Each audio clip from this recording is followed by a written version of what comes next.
Welcome back to the Buddhist Audio Bookshelf YouTube channel. Today, we continue our reading of Meditation by Thanissaro Bhikkhu, also known as Geoffrey DeGraff. We deeply value your support. Please like and share this audiobook to reach a wider audience, allowing more people to benefit from its wisdom. Don't forget to subscribe to our channel, ensuring you receive immediate notifications as we upload new content. Together, we can spread the teachings of meditation and mindfulness, fostering a community of enlightenment and inner peace. Thank you for being part of our journey to make these profound teachings accessible to all. Let's start today with reading. Moving Between Thought Worlds.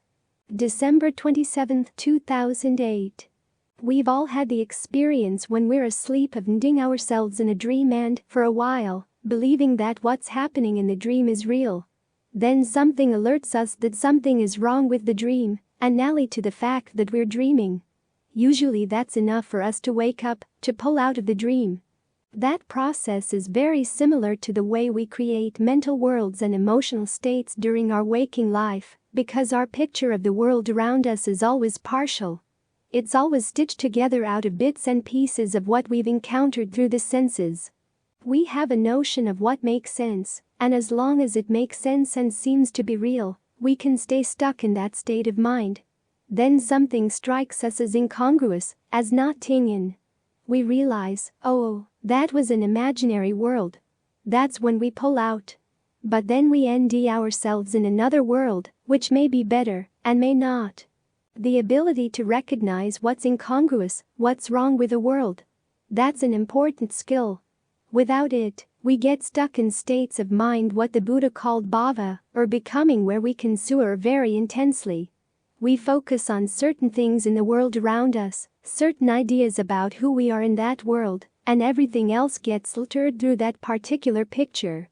Other people's actions, for example, get filtered in this way, so that someone acting with perfectly good intentions may seem to be evil, sneaky, unreliable.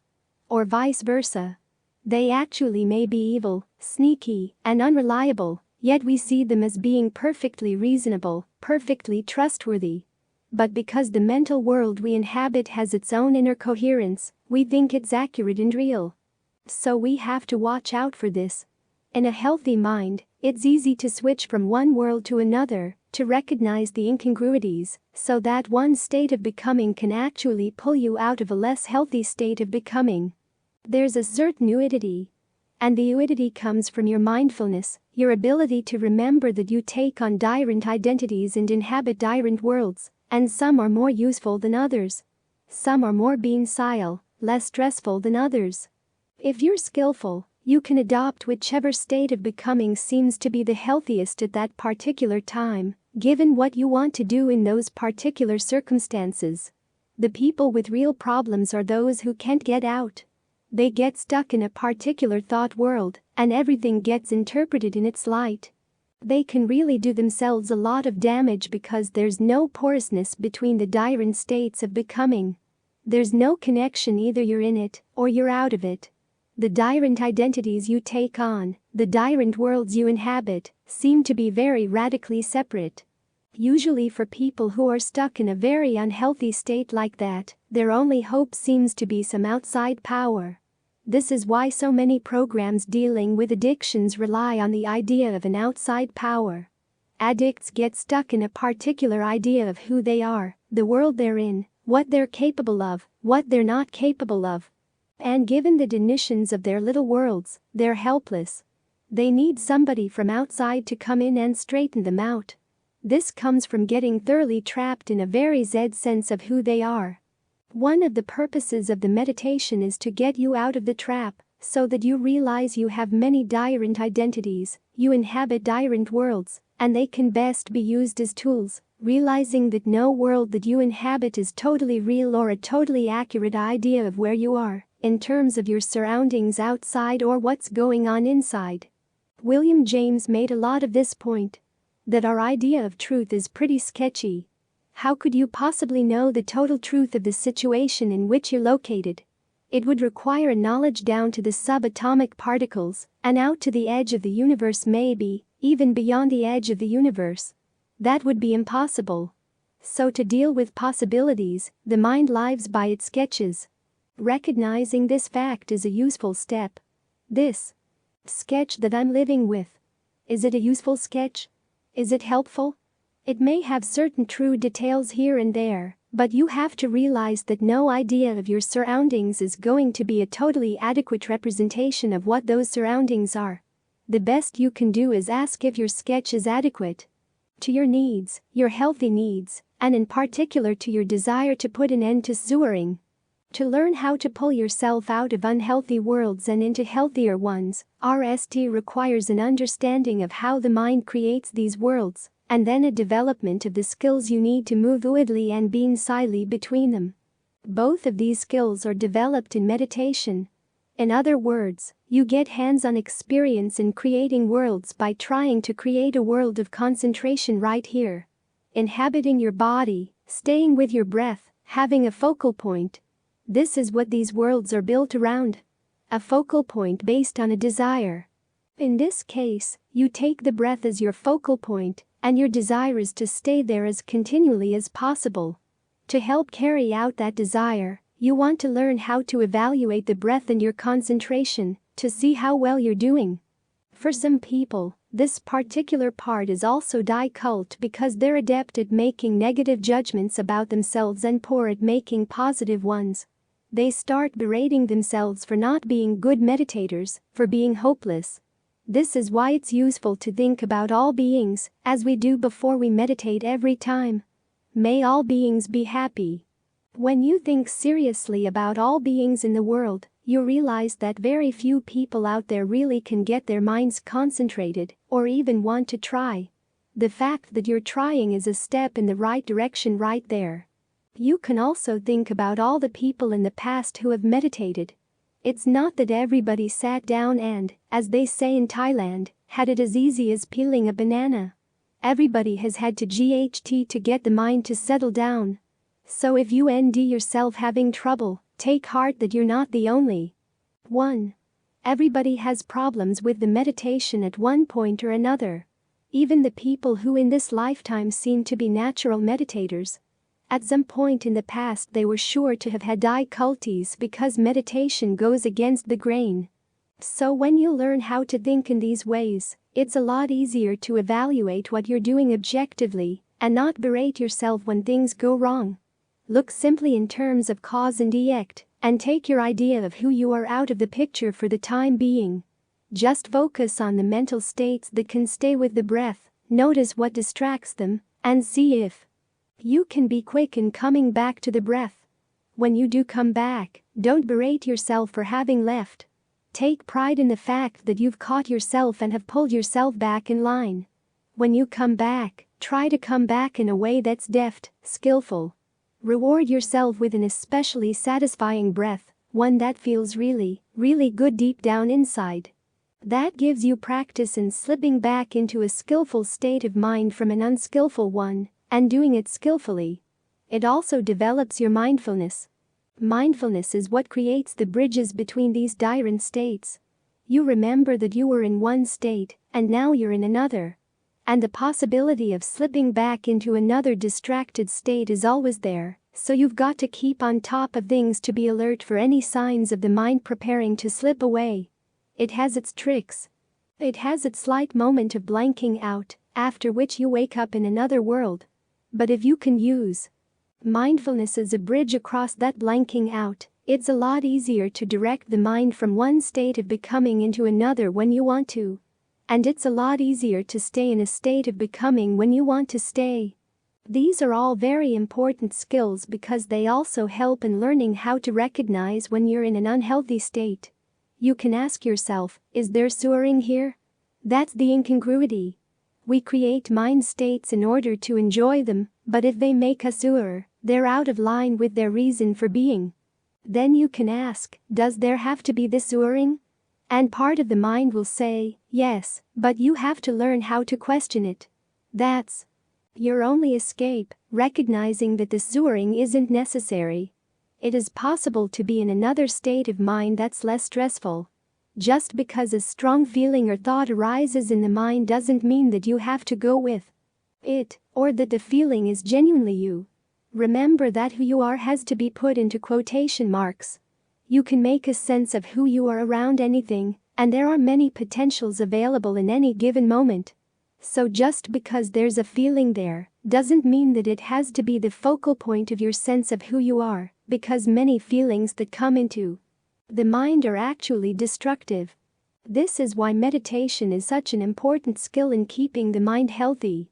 The mindfulness allows you to recognize when you've slipped from one state of bhava or becoming to another, one sense of who you are to another, one sense of what's going on in the world to another. And it also helps you to remember good standards for judging a particular state of mind. Even though a state of mind may have some features that are very true, you can verify it by looking at things outside that. Yes, this situation really is cult or whatever it is that you focused on, but then you can ask yourself, do you have to sewer around this? And the Buddha's answer is always, no, you don't have to sewer. If you're sewering around a particular situation, you're not approaching it in a skillful way. There are other ways to approach it. We always have the potential not to sewer if we look for it. So keep that in mind. And then learn how to use the skills of meditation to pull yourself out of an unskillful state and create a more skillful one in its place. One that's more beneficial, more useful, healthier. Some people will say that you're running away, but what are you running away from? You're running away from one created world into another created world, but a created world that's based on mindfulness and concentration, on your ability to discern the causes of sewering. That's a much more useful world. It has potential. It can eventually lead you away from sewering entirely. So whenever you find yourself in a situation that seems really cult and you're just spinning around and around and around, try to look for that point of incongruity. Something's wrong here, something's not right. And what's wrong is that there's sewering that doesn't have to be. You can pull yourself out through that recognition. And you can use your mindfulness of the breath as your handle for getting out. Back when I was with Ajahn Fuang, some of his students would get themselves into really strange states of mind through their concentration. And the handle out was always, where is your breath right now? Is it comfortable? That would gradually pull them into the world of the breath. In other words, they'd come to inhabit the body from within. In this way, you don't need an outside power. All you need is your own ability to recognize, there's something wrong here and I can get out. This something wrong is the fact something is creating a burden on the mind that doesn't have to be there. To get out, you don't need an outside power. You just need to remember that you have the ability to create a different sense of who you are, and to create a different world to inhabit, one that's healthier. The ultimate goal of the practice, of course, is to be able to get out of all these worlds entirely. That's what it really means to wake up. But in the meantime, you can have your little awakening when you wake up in the middle of one of your created worlds, and say, oh, this is sewering. It doesn't have to be here. And you look in the right place instead of placing the blame on other people in the past or in the present. The sewering doesn't come from them. The sewering comes from the way the mind thinks about things. It creates impossible situations and then burdens itself with them. It doesn't have to do that. Mindfulness, concentration, and discernment form the way out. And those aren't just vague abstractions. Mindfulness is the ability to remember what you're doing as you move from one state of mind to another. Alertness is the ability to see, I'm doing something that's causing sewering. And discernment is what sees that it doesn't have to be that way. There's an alternative. So as we're sitting here, we're gaining practice in precisely the skills we need in order to keep our sanity. Just start exploring some of the mind's possibilities in terms of the different identities it can take on, and the different worlds it can inhabit. The meditation gives you a good, safe, healthy world to inhabit. Learn to appreciate this skill, because it's your lifeline. And make the most of your opportunity to master it. Shame and acceptance. April 13, 2009. Ajahn Fuang would sometimes tell me the story of his childhood. He was born into a poor family and didn't have many relatives. Many of them had died in a plague years before. He was orphaned at the age of 11 and was sent to live in a monastery as what they called a dekwat, one of those boys who just hang around the monastery, help ex rice for the monks, and run errands. He had a little bit of an education, not much. And as he got into his teens, he began to realize that his life didn't look all that promising. He didn't have any connections, didn't have much of an education. So he looked to the Dhamma. This, he said, is the only way my life is going to have any meaning, is going to go anywhere at all. As he said, I must not have much merit, so I've got to make as much as I can. That was his original impulse to practice the Dhamma, realizing that he didn't have much to come from, but what he did have was enough to practice the Dhamma. And this was his hope, that he could make something of himself through the practice. This was a common theme with a lot of Ajahn Mun students. They came from peasant families, often poor, mainly way up in the northeast. The basic message of Thai society was that poor people didn't have anywhere to go. They were going to stay poor. At the same time, there was a lot of pride in Bangkok that if anybody was going to understand the Dhamma, it was the scholars in Bangkok, people who had the background and education that prepared them to read and think philosophical thoughts. Although it was possible for people to come from the countryside areas into Bangkok to learn, the scholars were considered to have a monopoly on the Dhamma. So when Ajahn Mun was teaching, he found he had to deal with the assumption many poor people had that I just don't have the merit to get anywhere in the practice. He kept reminding his students, you have everything you need. You've got a human body. You've got a human mind.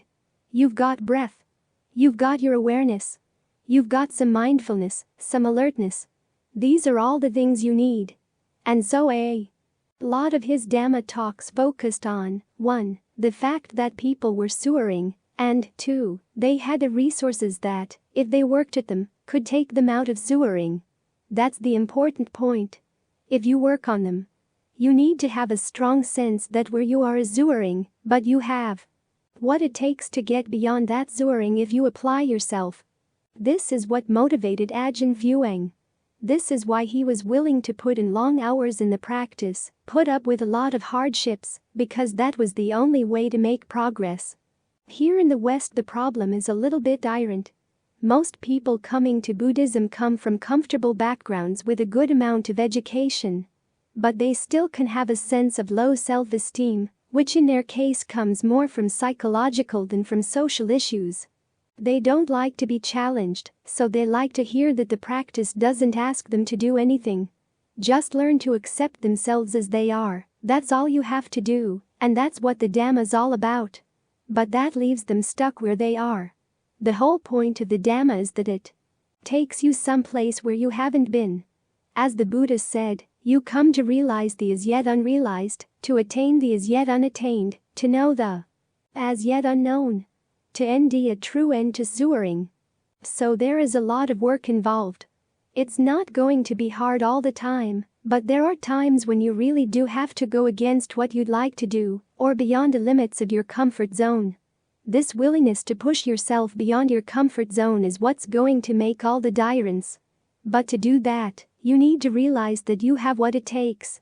Often we keep ourselves back or hold ourselves back because we have a very limited notion of what we're capable of.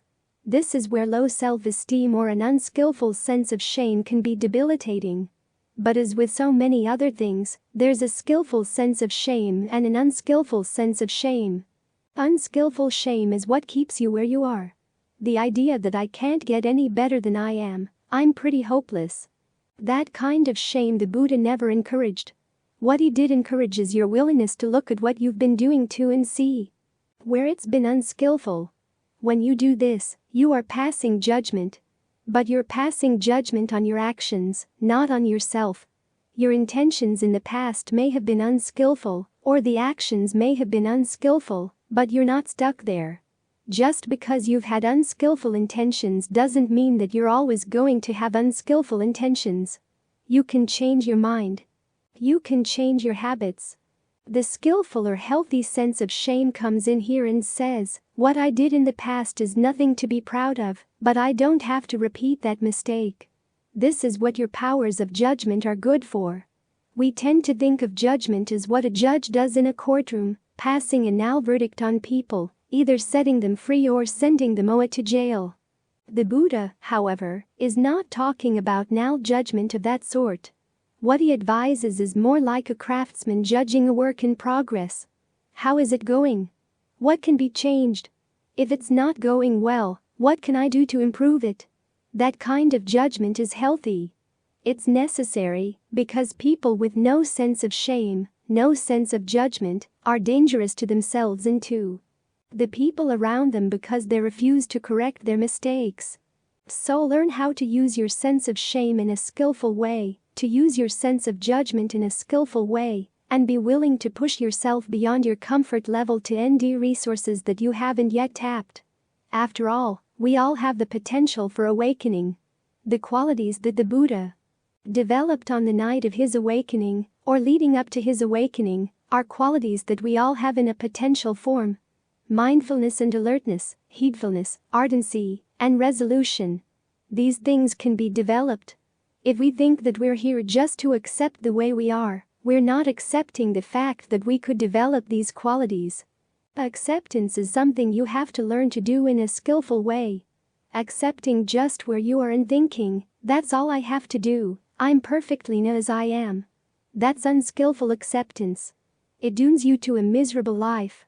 If, however, you accept where you are as a starting point, accepting that you also have these potential qualities for awakening, that's the skillful use of acceptance. We're often taught mindfulness with the idea that it's simply noting what's already there and not doing anything about it. Just learning how to be non-reactive, which assumes that our reactivity is what's causing us to soar. Sometimes we even hear that mindfulness is an activity totally devoid of any kind of ideological background, bias, or agenda.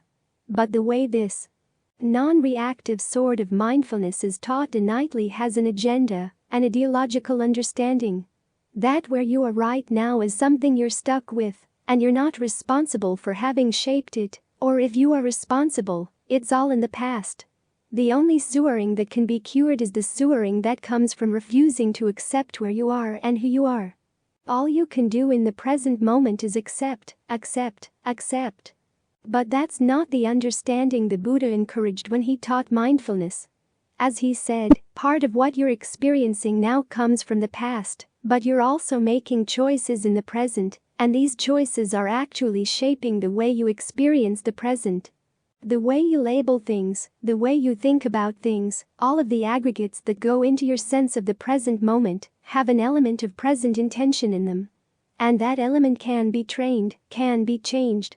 So when we're mindful and alert, we're not simply noticing what's already there as a total given. We also have to notice, what are we doing right now to shape this experience, and how can that shaping activity be changed? We have to remind ourselves, what lessons have we learned that can help us shape experience in the most skillful way? The Dhyaryn teachings on mindfulness give us a framework either in terms of the body, or our feelings, mind states, or mental qualities as to what has to be accepted, what can be changed, and how to go about changing it skillfully.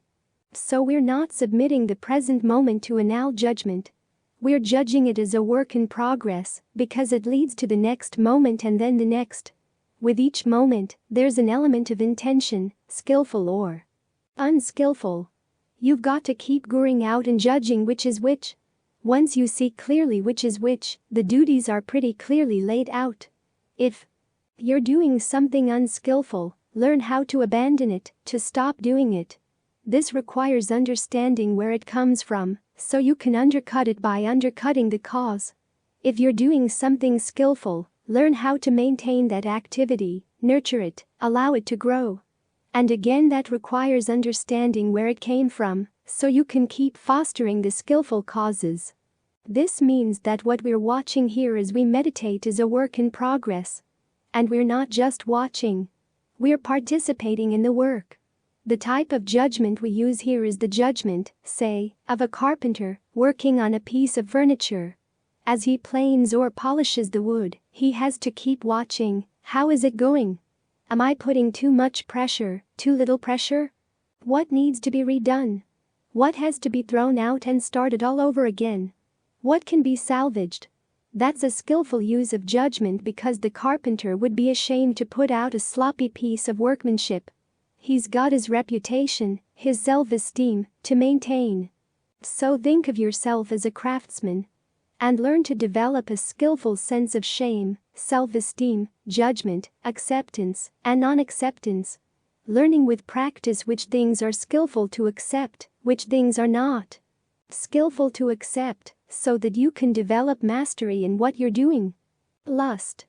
June 7, 2009. One of the customs of the noble ones is to delight in developing, and to delight in letting go. The developing refers to developing skillful qualities of mind, developing the path. The letting go is the letting go of craving, ignorance, all the causes of suffering. This is an important point to keep in mind, but we tend to forget it in different ways. One way of forgetting it is to delight in developing unskillful qualities. We like our greed. We like our lust. We like our anger. And so we nurture these things. We may not be consciously doing it as a practice, but it is a habit. It becomes a way of nurturing, of training the mind in that particular direction. But when we come to actually developing the factors of the path, somehow it seems awfully hard. This is where we have to generate desire to abandon what's unskillful and develop what's skillful. Right here it is, in part, the ability to generate that desire. Try to think about the ways in which lust, aversion, and delusion are really not your friends. You might think of them as pets you keep around the house. But they're the kind of pets, like snakes and wildcats, that if you're not careful are going to turn around, bite you, and eat you up. So it's important to think about the drawbacks of things like lust. It's something we like a lot, but look at where it leads you. Think of all the stupid things, all the harmful things you've done under the power of lust. Ask yourself, do you really want that to take over your mind again? Is it really a friend? Is it really a nice tame pet to have around the house? Or is it the kind that shits all over the place and attacks you when it's in a bad mood? Think of all the crazy things that other people do under the influence of lust. A large proportion of murders, they say, have happened between people who have had sex with each other. If having sex were such a good thing, why would they turn around and murder each other? Family court is the most vicious and violent of the different branches of the court system. All because of the power of lust. Or just look at what lust does to the mind, right here, right now, when it starts airing up. Think of how much you lie to yourself, how many areas of the mind get shut down as you focus on liking this, wanting that, and totally ignoring all the consequences. The narratives you build up in the mind are total fantasies. To be attractive, they rely on huge blind spots. Large parts of the mind simply get shut down. Your reality principle goes out the window. You might want to ask, why does the mind do this to itself? It's something you really want to look into. You can also think about the sensual pleasures you've had in the past. Where are they now? All you have left is the memory, and sometimes it includes the memory of the unskillful things you did around those pleasures. But as the Buddha said, if you don't have the pleasure that comes from a well-concentrated mind, no matter how much you think about the drawbacks of sensuality, or the drawbacks of greed, aversion, and delusion, you can't let them go. You need another form of pleasure to replace the pleasure that comes with sensuality. This is why we have to develop the factors of the path, primarily right mindfulness and right concentration. So learn to look at the pleasures of mindfulness and concentration as your friends. They don't cause you to do anything unskillful. You sometimes hear about the dangers of concentration, but the dangers of concentration are nothing compared to the dangers of sensuality. People don't kill, steal, cheat, have illicit sex, lie, or take intoxicants because of the jhana they've attained. On the contrary, when you have the pleasure of a well-concentrated mind, it's a lot easier to stop doing those unskillful things. There are only a few passages in the canon where the Buddha mentions the drawbacks of jhana, and they're pretty minor. You get so attached to that pleasure that you really don't want to start taking apart your sense of self. The way you create a sense of self around your desires. The Buddha says that this attachment is like grabbing hold of a sappy twig on a tree, and your hand sticks to the twig because of the sap. But that's an extremely minor drawback, and it's something that can be dealt with very easily. It's not nearly as dangerous as the drawbacks of sensuality, which the Buddha compares to a burning grass torch or a pit of glowing embers. Those drawbacks can pull you over the path entirely and throw you into hell right here and now. So you want to work on developing a sense of pleasure in the form of the body as sensed from within, rather than in visualizing the attractive details of the human body's appearance. In other words, you take your sense the body as you inhabit it right here, right now. How do you relate to it? How can you find pleasure simply in sitting here and being aware of the fact that you're inhabiting this body? This is where the breath comes in, because it's one of the few processes of the body that you can alter, that you can manipulate. It often takes a while to learn how to manipulate it skillfully, which is why we spend so much time practicing. Sometimes you find yourself manipulating the breath and it gets worse, which means you have to step back for a while and just learn to watch it, to learn more about it. Then, when you get a better sense of it, you can try playing with it again, sensing where the different blockages are in the body, and how, when you breathe in, you can get the breath energy to go all the way down. Learn to think about a subtle breath energy that doesn't require that you push or pull on anything. As soon as you start breathing in, it immediately permeates and enlivens the whole nervous system. Try to get in touch with that level of breath energy and allow it to have a little more room, a little more ease in spreading through the body, so that breathing isn't a chore. It's nothing you have to do. The breath energy will do this on its own. You just have to allow it. Give it a little room, give it a little space. Open the mind to the possibility that this can happen, and you'll find that it does. When the energy is owing well in the body, it produces a greater sense of ease. Another way of doing this is to think of relaxing the different muscles, starting with the muscles of the fingers and the hands, then going up the arms. You can visualize the bones and say, wherever there's any tension, that's not a bone tension, it's muscle tension. The bones hold no tension at all. Allow the muscles around those particular bones to relax. Then visualize the bones up through the arms, up to the shoulders, then start again at the feet, go up the legs, through the pelvis, up the backbone, up the neck, the skull of the head. Wherever you sense any tension or tightness, allow it to relax. And the energy in the body will flow a lot more smoothly and easily. This way, as you develop the factors of right concentration, you make it easier to let go of your other attachments. You've got something better to hold on to. This is also why it's important to understand that the practice is not just one of letting go. There has to be the developing as well. Ajahn Fuang once noted this. He said, sometimes you hear that it's all about letting go. But no, you have to develop. If you don't develop skillful qualities in the mind, you can't really let go of the unskillful ones. So it's not just a matter of watching, and letting the dilemmas just slough over. Some dilemmas might slough over simply through watching, but not all of them will. There are some, and these are the really important tenacious ones, where you have to, as the Buddha says, exert a fabrication against them. In other words, you have to do something intentional in order to get past them. Like working with the breath. That's bodily fabrication. The way you breathe can help weaken a lot of the dilemmas, so at the very least they don't control your sense of the body. That way you can see exactly what they're doing exclusively in the mind. They're a lot easier to deal with when they're not in charge of your breath, not in charge of the way the blood is flowing in the body, not in charge of the different physical processes in the body. For instance, when anger arises, if you can breathe calmly during the anger, and the anger hasn't hijacked your body, then it's a lot easier to deal with the anger directly in the mind. Another way of exerting a fabrication is exerting verbal fabrication. Directed thought and evaluation. This can either be directing your thoughts to the breath and evaluating the breath, or thinking about the dilemma simply as an event in the mind and analyzing it, noticing what stress it creates in which parts of the body and how it clouds the mind. In other words, instead of looking at the object of your lust or the object of the anger, just look at the fact of the lust, the fact of the anger as it's happening in the mind.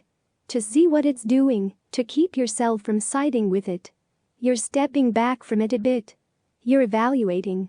Do you really want to go along with it? Is this really your friend?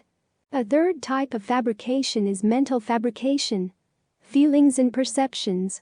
Again, this can relate to the breath. You create a sense of ease and well-being in the body. That feeling makes it a lot easier to let go of the need for immediate gratification through your dilemma. You can say, look, I've got this pleasure here. Why not focus on the pleasure that's already here, rather than on the false pleasure you're dreaming about? As you relax your hands and relax your feet, you open up a lot of other channels in the body. You gain a sense of well-being right here, right now, that doesn't depend on expressing anger or following your lust. At the same time, you change the perception around the dilemma to see that if you perceive lust or anger as your friend, you're going to go running along with it every time it comes for a visit. Learn to look at it in a different way. Here it comes, a cloud to obscure the mind.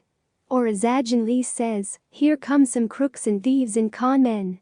They want you to see things in their way and act under their sway, but then when the police come to catch you, they go running away. You're the one who's left, bearing all the responsibility for what you did. So you want to use these three forms of fabrication: bodily, verbal, and mental. When you end that simply watching a dilemma is not enough, simply being equanimous is not enough to get past the dilemma. Because after all, equanimity and mindfulness are fabrications too. They're very subtle fabrications, equanimity in particular. There's a belief, you hear it sometimes, that mindfulness and equanimity are unfabricated. But that's not the case. They're part of the path. They're something you do, something you work on developing. And at an advanced stage in the practice, you do let them go. As Ajahn Mun said, there comes a point in the practice where all four noble truths become one. What he means is they all have the same duty. In the beginning you have to comprehend stress, let go of the cause, develop the path, so you can realize the cessation of stress. That's four duties. But then there's a point, though, when you have to let go of all four truths. As Ajahn Mun said, Nibbana lies outside the four truths. Each of the four truths has a duty, but there's no duty for Nibbana. There's nothing you do with Nibbana. At that point you let everything go. But if you haven't reached that point, the Four Noble Truths still have their duties. You still have to do these things. You still have to learn how to delight in letting go and delight in developing. So there's work to be done, but it's good work. Without this work, you stay stuck in your old ways, sewering in the same old way over and over and over again. As the Buddha says, the amount of sewering remaining for someone who hasn't seen the Dhamma is like all the water in the oceans of the earth, whereas the amount of sewering remaining for someone who has seen the Dhamma, has touched the deathless, is like the water you can hold in your hand. That's a good perception to hold in mind. Even though the practice is difficult, realize it's a lot less difficult than not practicing. And if you can train the mind to delight in developing the path, you're well on your way. Fear and anger. April 3, 2009. One of the reasons we focus on the breath as the foundation of our meditation is to give us a good place to stand. Lots of different emotions, lots of different ideas can come washing through the mind, and if you don't have some place outside of the mind where you can take your stance, you get washed away. Greed comes in. Anger comes in. Fear comes in. And they can be overwhelming if you don't have a place to stand outside of them. So we focus on the breath as a way of getting outside of these overwhelming emotions, to realize they don't have to take over totally. We can have at least one corner of our awareness where they're not raging and strong. Not only does the breath give us a place to stand, it also gives us some ammunition to use against these things. When anger comes, when fear comes, part of their power comes from the way they change the processes of the body. Hormones get poured into your bloodstream. Your heart beats a lot faster. Your stomach tightens up. And when both your mind and your body are taken over by an emotion like this, the only response that seems possible is just to give in. But you don't have to give in. You can work with your breath to counteract at least the physical side of the emotion RST. Regardless of what's happening in the mind, you can still breathe calmly. In fact, this is an important way of retraining yourself. Even though scary thoughts or infuriating thoughts are coming through the mind, you can still breathe calmly. They don't need to have such a total impact. So while we're meditating here, it's good to gain practice in being sensitive to what kind of breathing feels good and where the different parts of the body are getting caught in unskillful energy patterns. It's one of the reasons why Ajahn Lee has you focus on the centers of the breath, the middle of the head, the palate, the base of the throat, the middle of the chest, just above the navel, because they tend to be trigger points. Once a trigger point has been engaged, everything else seems to seize up as well. If you keep the trigger point relaxed, open, at ease, then the other physical reactions don't happen. That way your body can be an ally against these emotions, instead of just simply being part of the victim or dragged over to their side. Being sensitive to the breath also helps you notice when these things are just beginning to creep up on you, because sometimes they don't come full blast. They creep up a little bit and then they build and build and build. If you're distracted, thinking about something else or aware of something else, you don't notice what's happening until they've taken over. This is why we emphasize being sensitive to the body not only while you're sitting here meditating, but also as you go through the day. If you know that you have particular trigger points, keep your awareness centered on them. Keep those spots open regardless. Your RST order of business is, no matter what happens, keep those spots open so the body doesn't get triggered. That way, if something does start creeping in, you'll notice it immediately. And that these emotions are a lot easier to deal with when you catch them right at the very beginning, before they trigger the hormones, before they trigger the physical reactions, because otherwise, once those reactions are triggered, you simply have to ride them out, and that may take a while. And of course, when the body starts reacting, the anger seems constant, it seems to be there all the time. Actually, though, it may not be there all the time. Maybe it comes and goes. But the physical reactions seem to be constant, and they give the impression that the anger is still there. Maybe the thought that triggered those reactions is long gone. But when you see the reactions continuing, you think, well, gee, that emotion must still be there. And you dig it back up again. You're giving it more power than it really needs to have, or than it actually has. You have to understand that even though the physical reaction is still happening, the mental trigger may have been long gone. And you don't have to dig it back up again. You're just riding out the after effects of the emotion. As long as you're determined not to be overcome, not to be swayed by these things, you're okay. That puts you in a position where you can start looking at them as processes. Remember that the Buddha said states of experience, and this includes emotions, have three components. The RST is the physical, which is related to the breath. The second is the verbal component, the thoughts and narratives that go along with emotion. The third is the mental component, the feelings and the perceptions, the mental labels, the concepts that underlie the thinking, that underlie the verbal side. Once the physical side is relatively calmed down so that you can gain a toehold here, you can start looking at the other components. What are the thoughts? What are the ideas behind that particular emotion that got you going? What are the beliefs, the narratives?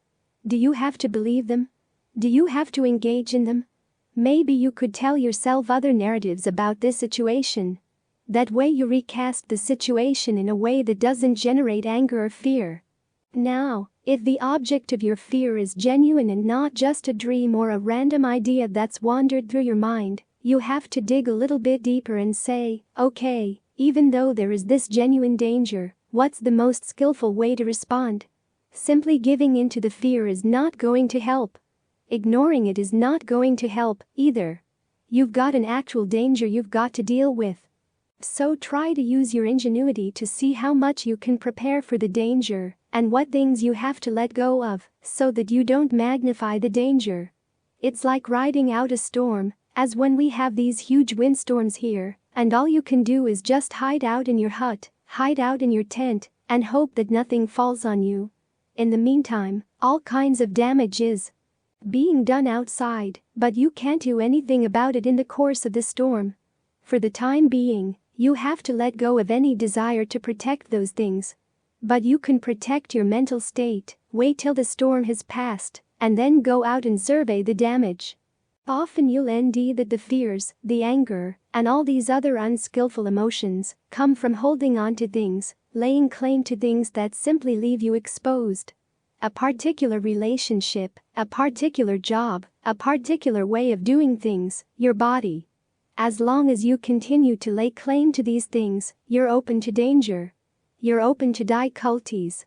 So you have to remind yourself, these things are not me. These things are not mine.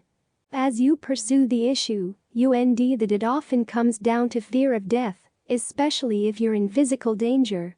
You do what you can to protect yourself, but you also have to remember that you've got your precepts. You've got to protect them, too. In fact, they should come RST. There are limitations on what you can do to protect yourself physically and still maintain the skillfulness of the mind. In the forest tradition, when a monk is said to go out to a dangerous forest or a place where there's either disease or dangerous animals, the teacher will say, almost sarcastically, "Are you afraid to die?" Most people would normally say, "Of course, yes." But in the forest tradition, you're supposed to make yourself ready to die no matter what. After all, you can stay in a safe place and yet still die. You may surround yourself with all kinds of protection, yet you've still got the inner workings of your body that can kill you at any time. So you have to learn how to induce the state of mind that says, "No, I don't have to be afraid." You have to realize that I'm not the body. The body's been a very useful tool. It's been very helpful. But there will come a point where you have to let it go. So why not practice thinking that way now, so that when death actually does come you're prepared? You've been practicing. You can die without letting your virtues die. You can die and yet maintain the skillfulness of the mind. There's that great passage in the canon where a monk is going to a dangerous land, and the Buddha says, the people there are dangerous. They're known to be very harsh, very barbaric and cruel. What are you going to do if they denounce you? The monk says, well, I'm going to think, these people are really good in that they're not hitting me. What if they hit you? These people are very good and civilized in that they're not stabbing me. What if they stab you? They're good and civilized in that they're not killing me. What if they kill you? Well, at least my death wasn't a cowardly suicide. The Buddha says, okay, you're prepared to go. This monk's way of thinking is his way of working with the mental fabrication, the perception that this body is me. If the body gets killed, that's the end, wipeout, total annihilation. You have to remember that that's not the case. Certain mental processes still survive and you want them to survive and arrive in good shape, i.e., carrying lots of good karma with them. So you don't want to die in the midst of doing something unskillful. Sometimes when we're discussing the precepts, people will bring up situations such as, what if someone is going to kill you if you don't lie? Well, then, how do you guarantee that when you do lie, they're still not going to kill you? Or that they're not going to kill the people you love? What would that be like? You go ahead and lie, and yet they still kill your children anyway? At the very least, make sure that the things you are responsible for, your actions, stay within the precepts, within the bounds of what's skillful. The knowledge that you've maintained your honor can give you a lot of strength, even as you go through the process of death. And you leave a noble example for those you leave behind. So this is how you take apart unskillful emotions. You take apart the physical side, then the verbal side, then the mental side. For the mental side, you have to learn how to think outside the box. The same with the verbal side, because verbal here refers to your inner chatter, what you say to yourself. Often what you say to yourself can be a lot more harmful than what people do or say outside. So a large part of your training lies in learning how to talk to yourself in skillful ways. There's a widespread misunderstanding that the most important part of the practice is bare attention, simply watching things in a non-reactive way. But that's not what the Buddha taught. He taught that the most important part of the practice is appropriate attention, where you learn to look at the situation and divide it up into 4 categories. Where's the stress? Where's the cause of stress? What would be the cessation of that stress, i.e., by abandoning the cause, and then how you do that. The path of practice that you develop to abandon the cause of stress. In other words, you see things in terms of the 4 noble truths. Each truth has a task, which has to be mastered as a skill and brought to completion. Comprehend the stress, abandon the cause, develop the path, so that you can realize the cessation. That's a very different approach from simply being non-reactive or learning to accept whatever comes. If you see that a particular line of thinking is causing a lot of stress and suffering, remember, abandoning is the task you do with the cause of stress. To drop that line of thinking, you actually have to change it, to think in the opposite way. Deep down you may feel, this body is me. Well, what if it's not you? How does that change things? My preferences are me. Well, what if they're not? How does that change things? So the practice is not a matter of just watching or just being aware of things. If you see that something is unskillful, you've got to counteract it. And to counteract it, you've got to ask yourself, what are your underlying assumptions? The things you say of course to. Learn how to question that of course. Think of all the great advances in science, the people who question the of course. Why do apples fall out of trees? Well, of course. It's their nature to fall. That was what people believed for centuries. Yet Isaac Newton said, wait a minute, why? And people made fun of him for asking why, but he ultimately came up with a totally different explanation. Not only does the apple fall, but the earth rises to the apple a little bit. Matter attracts matter. Of course now people are still trying to figure that one out. Why is there gravity? Maybe it's not a force, maybe it's a curve in space-time. But what's that? It's still a question, but it moves the discussion forward in a way that yields lots of BTS. If it weren't for Newton's formulae, we wouldn't have been able to send out satellites and space probes to gather information about the universe. It's through learning how to question your basic assumptions that you gain and advance. You begin to see, oh, this is something I believed all along without even thinking about it, without examining it, and it's causing me unnecessary suffering. Learn to dig down and question those assumptions because they're holding you captive. Or, to be more precise, by holding on to them you're holding yourself captive. Learn how to question. Learn how to let go. Learn to turn things inside out. It's like turning your pockets inside out. You sometimes end interesting things that you didn't realize were there. So we work with the breath to give ourselves a foundation where we can start asking questions like this. Looking into the mind to see where the problems are and applying the categories of appropriate attention, the 4 noble truths. We remind ourselves that meditation is not just a single activity where you're just mindful, or just accepting, or just non-reactive, or just anything. There are lots of different approaches you could apply to the present moment. Learning how to figure out which one is appropriate right now and learning how to master it is a skill. That's the meta skill of the meditation. It's the line of thinking that can set you free. The uses of fear. September 25, 2008. There are 3 qualities that the Buddha listed as the roots of unskillful behavior: greed, aversion, and delusion. Some psychotherapists have asked why he didn't list fear as the 4th, because psychotherapy tends to see neurotic fear as the primary source of mental illness. Why didn't the Buddha have the same understanding? Because he saw that fear has its uses. It's not always unskillful. If you go into a forest, it's right to be fearful. If you weren't fearful, you'd get complacent and careless. You could die. When you think about your own mortality, how fragile your life is, how fragile your health is, how eating your youth is, it's right to feel a certain amount of fear for the future. How are you going to fare when aging, illness, and death hit you? Think of the Buddha when he was still a young prince, and how he saw an old person, a sick person, a dead person. Think of the fear he felt in realizing that all of the areas in which he looked for happiness in life were subject to aging, illness, and death as well. The feeling he felt on realizing that is called samvega, which is sometimes translated as urgency, sometimes as a sense of dismay. But it can also be translated as terror. Looking into the abyss and seeing you're about to fall into it. But the story doesn't stop there. The fourth person he saw was a forest mendicant.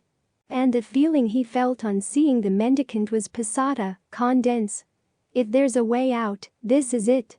This dynamic between terror and condense informs all of the Buddha's teachings, all of the Buddha's practice. Which means that a sense of fear is a legitimate part of the practice. It's a legitimate motivation for wanting to get your mind to settle down, for wanting to gain some insight into why you are soaring. You realize that if you don't gain control over your mind, then when aging, illness, and death come, you'll be at a total loss. At the same time, you have the confidence that if the mind is trained, then you can handle these things and not soar. So fear is a legitimate reason for coming to the practice. In fact, it's probably the most legitimate of all. We don't like the feeling of fear. The experience of fear is very uncomfortable. We feel small, weak, and threatened. This feeling can become unskillful when it gets mixed up with greed, aversion, and delusion. But a clear-sighted sense of fear combined with confidence that there is a way out can actually get you on the path. This combination of fear and confidence is what translates into what the Buddha said is the root of all skillful behavior. Heedfulness. You realize that there are dangers, but if you're careful, you can avoid them. If the dangers were inevitable, there'd be no reason to be heedful, for nothing you might do could make any difference. If there were no dangers at all, there'd be no reason to be heedful, either. But there are dangers in life.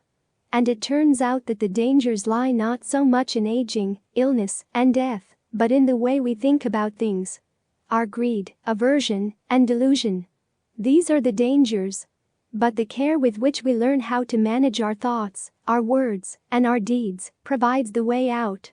So heedfulness reminds us of the dangers but also says, if you're careful, if you're mindful, if you're alert, if you're discerning, you can gain release from those dangers.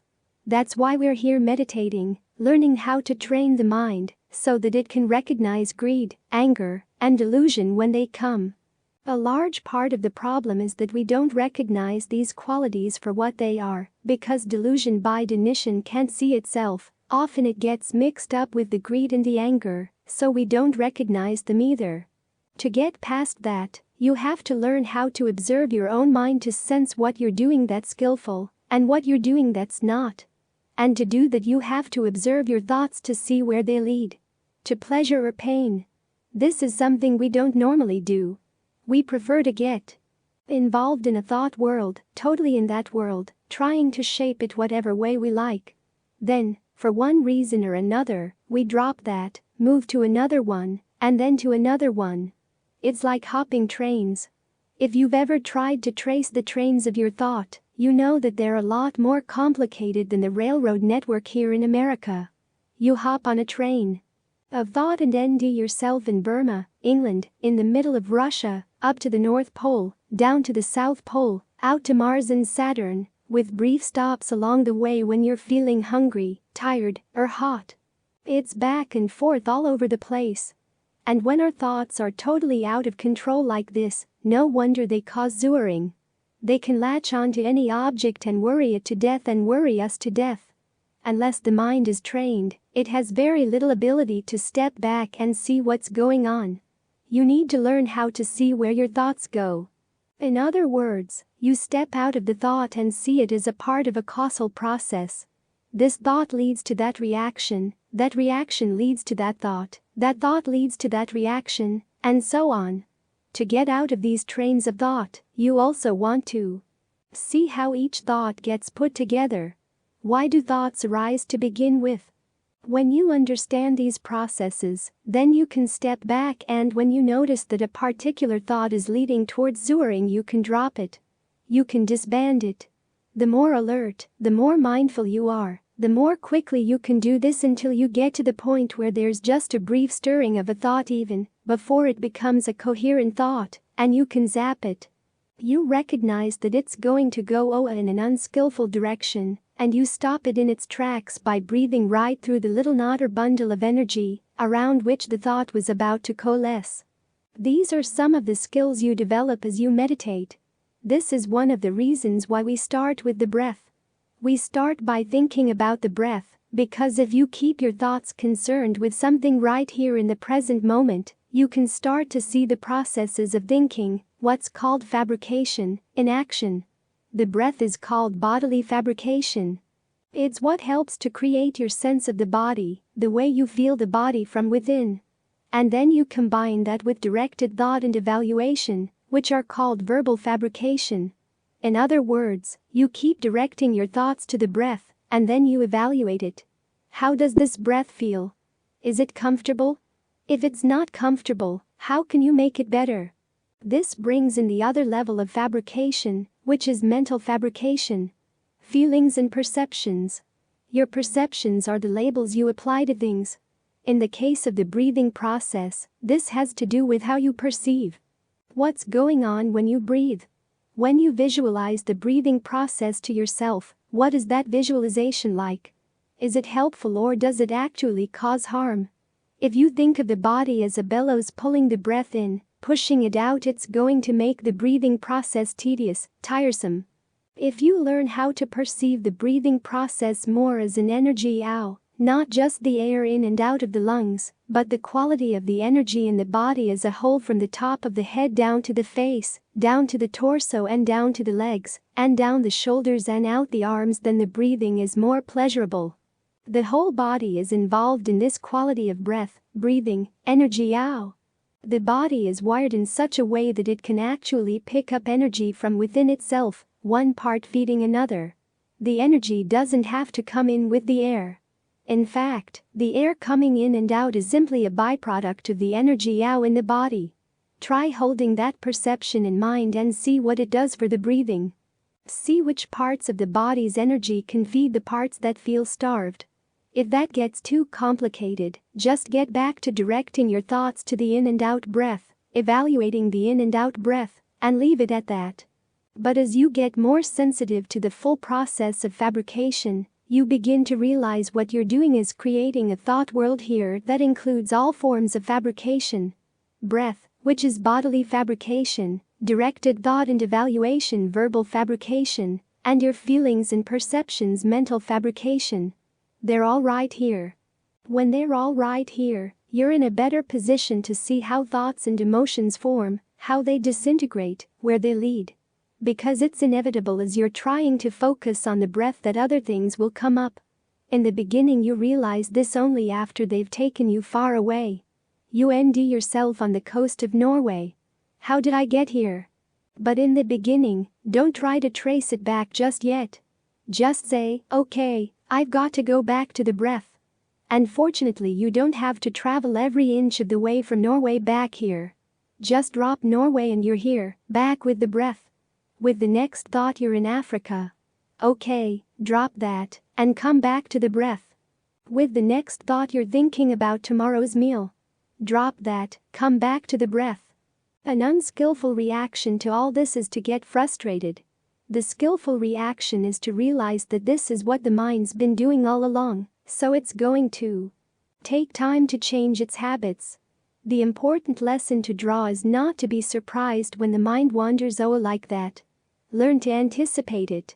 You realize, okay, it's going to wander again, so watch for the warning signs. How does that happen? A sudden curtain falls over the mind, and, when the curtain is raised, you're someplace else, as in a play. The curtain drops on Act 1, and when it rises again, you're in Act 2, someplace else. How and why does the mind hide these things from itself? And how do you know that it's about to happen? When you can anticipate that it's about to happen, You'll notice it's because of a sense of irritation or boredom or antsiness in the mind. Even though you're standing with the breath, the mind is beginning to look someplace else. When you can catch that happening, remind yourself that it's a sign the breath isn't interesting and comfortable enough. Start asking yourself more questions about the breath. How could it be more comfortable? What kind of breathing would feel really, really good, gratifying, refreshing right now? You can ask the different parts of the body. Hand, what kind of breathing would feel good for you? Left hand, right hand, stomach, legs, chest, abdomen. What kind of breath would you like? And then let them breathe in whatever way they like. The more interesting the breathing process, the more you can see the good impact it's having on the body, then the less likely that the mind will wander off. And the more easily it'll come back. At the same time, you're learning some important lessons about how the mind creates thought worlds and how it creates zuering in the process. This way you can learn how not to engage in those processes, developing the skills that will protect the mind from its own worst habits. So as you're practicing breath meditation like this, you're doing something concrete about all your realistic fears. If death comes, aging comes, illness comes, if somebody drops you in the middle of nowhere in the dark, how can you keep your mind under control so you don't zooer? By doing what you're practicing right now. You're giving yourself some concrete skills that can underlie a realistic sense of confidence that you can manage your mind, that you can learn how to train the mind, regardless of the situation. This combination of fear and confidence constitutes the heedfulness that underlies the whole path. You become heedful to try to develop skillful qualities, i.e., qualities of mind that will lead to good results, leading you away from sewering, and to abandon and avoid unskillful qualities, the ones that cause sewering. If you develop your mindfulness, your alertness, your concentration, you can do this. So fear isn't necessarily a bad thing. It's an important part of wisdom, recognizing that there are dangers in life. It's a necessary function of the mind, anticipating that dangers are going to happen. The important thing is not to let the fear get tied up in greed, aversion, or delusion. You want to bring more mindfulness, more clarity to the issues you fear, and to gain more skill in the qualities that will help you avoid those dangers. That's the important message of the Buddha's teaching. After he saw the forest mendicant, he became a forest mendicant himself to test and see if the confidence he had placed in that way of living was really well placed. And his awakening proved that it was. It is possible to enjoy a happiness that's not touched by aging, illness, death, or separation. And as the Buddha said, this realization came not through any special qualities on his part.